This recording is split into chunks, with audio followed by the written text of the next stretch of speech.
Welcome back to A-Wrap. Today's slop pick, Twitter or X or whatever Elon's calling it this week, might actually be trying to improve itself. I know, shocking. A few days ago, the head of product announced that they just purged 1.7 million bots that were clogging replies with spam. That's 1.7 million less. Click my link for free crypto comments under every tweet. He said users should start noticing cleaner replies soon and that the next big focus will be DM spam. Which, honestly, might be the most cursed part of the entire app. But it doesn't stop there. Today, Twitter announced a new feature in testing. The platform will start showing where an account is based and where it connects from.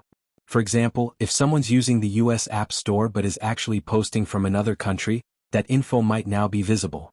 The idea is to make it easier to verify authenticity and stop fake accounts pretending to be something they're not.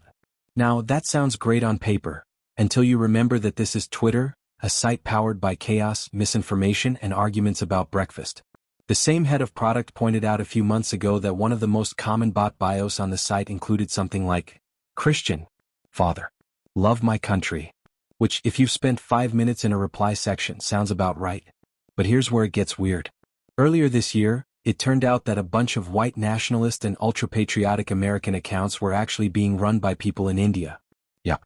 Behind some of the loudest, God bless America accounts were guys sitting in Mumbai, probably with 3 phones open and a VPN running.